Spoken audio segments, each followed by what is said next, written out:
ইতিহাস সৃষ্টি করলেন টিউলিপ। তিনি লেবার পার্টির তরুণ তুর্কি এবং বাংলাদেশের জাতির পিতা বঙ্গবন্ধু শেখ মুজিবুর রহমানের নাতনি। টানা চতুর্থবার এমপি নির্বাচিত হবার পর এবার দেশটির মন্ত্রিসভার সদস্য হয়েছেন।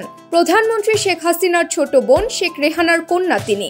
এখন তিনি যুক্তরাজ্যের সিটি মিনিস্টার, একই সঙ্গে ব্রিটেনের প্রথম বাংলাদেশি বংশোদ্ভূত মন্ত্রী হতে যাচ্ছেন এই টিউলিপ সিদ্দিক। যুক্তরাজ্যের মাটিতে এই প্রথম কোনো বাংলাদেশির এমন অর্জন দেখা গেল। বাংলাদেশের সিলেটের রসনারা আলীও পঞ্চমবারের মতো নির্বাচিত হয়ে যুক্তরাজ্যের মন্ত্রিসভার সদস্য হয়েছেন।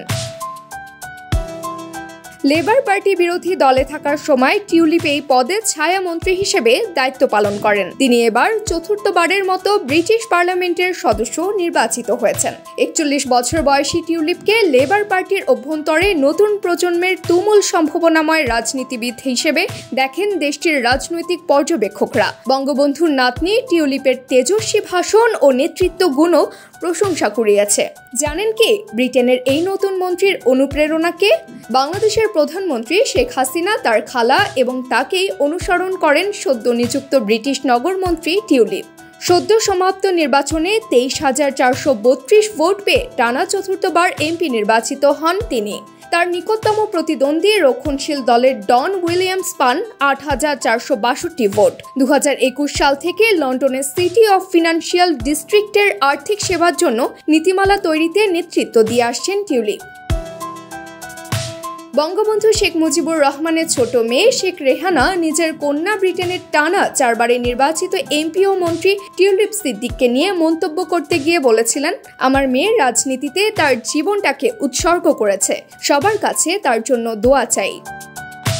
2020 সালের জানুয়ারিতে যুক্তরাজ্যের বর্তমান প্রধানমন্ত্রী স্যার কিয়ার স্টারমারের লেবার পার্টির নেতা হওয়ার প্রার্থিতার জন্য কমপক্ষে 22 জন দলীয় এমপির সমর্থনের প্রয়োজন ছিল।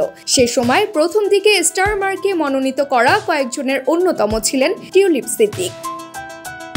কিয়ার স্টারমার শেষ পর্যন্ত 2020 সালের এপ্রিলে এ লড়াইয়ে জয়ী হন এবং এর 4 বছরের মাথায় তিনি লেবার পার্টিকে পুনরায় ক্ষমতায় ফিরিয়ে আনলেন। স্যার কিয়ার স্টারমার এবং টিউলিপ সিদ্দিক প্রায় 1 দশক ধরে ঘনিষ্ঠ দলীয় সহকর্মী হিসেবে কাজ করছেন। টিউলিপের এলাকার স্থানীয় ওয়েবসাইট হ্যাম অ্যান্ড হাই টিউলিপকে উদ্ধৃত করে লিখেছে, টিউলিপ অসুস্থ হওয়ার সময়ও তার পাশে দাঁড়িয়েছিলেন কিয়ার স্টারমার। তিনি বলেন, আপনি যে পরিবর্তন চেয়েছিলেন তার জন্য ভোট দিয়েছেন, এমন একজন নেতাকে ভোট দিয়েছেন যিনি সহানুভূতিশীল এবং দয়ালু। 2015 সালের নির্বাচনে প্রথমবার লেবারের মনোনয়ন পেয়ে তুমুল প্রতিদ্বন্দ্বিতায় জিতে চমকের সৃষ্টি করেন টিউলিপ। এরপর আর তাকে পেছনে ফিরে তাকাতে হয়নি। টানা জয় নিয়েই রাজ করছেন নিজের আসনে, সেই সঙ্গে লেবার পার্টিকে আরও শক্তিশালী করতে ভূমিকা রাখছেন।